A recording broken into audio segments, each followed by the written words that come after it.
morning and welcome to Connect with Denise and Jennie. Although, you might have noticed this isn't Denise. Hi guys, thanks for having me back. Yes, Kelly McNeil is in the house with us again today. And happy to have you here, Kelly. Thank you. I was just kind of starting to feel like I've seen you on the show more than I've seen Denise in the past month. It's okay, I'll take it. I'll take it. Look out, Denise.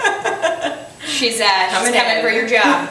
All right, so we have a phenomenal show for you today. We have Michelle Dillingham, who is a loan officer at Big Valley Mortgage, who's here to talk to us about something pretty special that she does to stay in front of people and engage the public for business. So would you like to give them a little synopsis? Absolutely. Michelle has a column that is put into the Sacramento Bee. It's a weekly column, and it's called The First Lady of Finance. So she's here to share with us what that looks like, some of the subject matter, and how to get yourself out there and just a different outlet out there to the public. So she's here to share that with us today. Very cool. Something a little different than we usually do. Yes. So this should be fun for all of you out there to watch.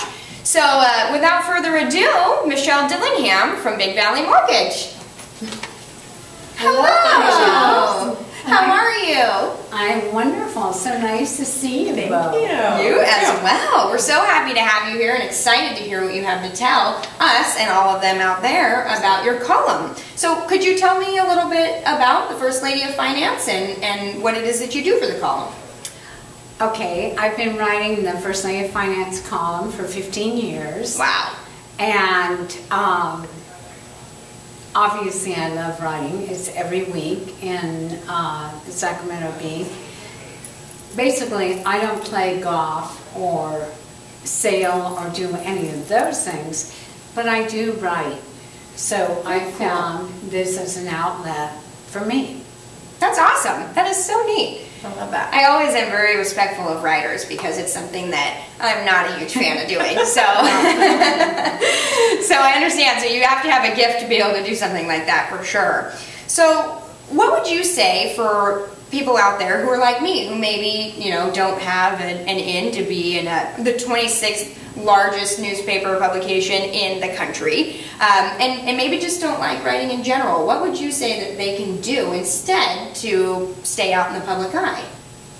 Well, I think no one would ever do a column like mine unless they really loved writing, because it's very difficult to do, to maintain it every week. I can imagine. So it's like I always say, it's like a baby. It always has to be fed and changed. Right. No matter what goes on in your life.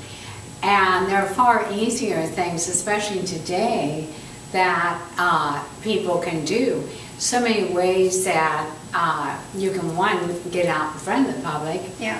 But everybody has a little niche. Like I said, I don't play golf, or I don't have a boat to go sailing. And if I did, it would be dangerous to take me out there with either of those. And skiing, same thing. But everybody has some little thing that they do that they can reach people with, and get on a closer thing. Even emailing people, if you continue to email people, but get the messaging out there to people. It doesn't have to be, I think perhaps a column in a newspaper might be a little more glamorous than some other things. It is pretty cool. But there are other things I think they're glamorous, like going down a ski slope. Yeah. I got as far as the ski lodge, but that's it for me. And then I noticed they had a first aid station in the lodge, and I said, nope, just stay right here with my hot chocolate. There are the different ways that you can get it out there. Just even going to a soccer game with your kids, all these are ways to get in front. Sometimes people look for some big answer to everything when the ones are right before them that are closer and get you more one-on-one. Right. Agreed. Yeah. And I actually have a question for you, Michelle, about subject matter. Do you find that it's more difficult to write about certain subjects than others? For instance, I know in your most recent column you talk about FHA with MIP. And I noticed that it was slightly different from some other articles I've been reading, so I wanted to ask you about that. Well, some subjects never get touched because they would be too dangerous to write about altogether, and I'd like to keep my column. Yeah. That, you're right, I did take an entirely different approach than most people. Most of the articles that were done about the change in the FHA MIP blasted FHA for raising that. And they just so attacked FHA on every level with it. And this doesn't really serve the public. And my column is for home buyers, people wanting to buy a home or refinance.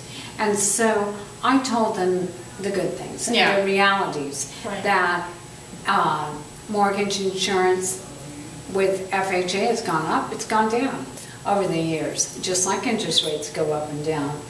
But there are so many absolutely wonderful things about FHA. They still remain the one that you can get all gifted down payment, that you can get easier credit. There's so many wonderful things, and people shouldn't be steered away from that because of one little issue like that. Definitely. Perfect. Well, I just think that what you're doing is so cool, and we really appreciate you coming on the show to share it with us and everybody else out there, and hopefully this gives them a little motivation to get out there and do something yourself, something that you're passionate about, just like she's passionate about writing. Just something to keep yourselves engaged and constantly networking, and it's going to bring in the business. So thank you so much for being here today, Michelle. You're most welcome. Thank you for having me. Absolutely. Absolutely. Anytime. So I think that about wraps it up. Yeah, it does. Thanks, everyone. Thank you so much for tuning in. Have a wonderful week, guys. Bye. Bye.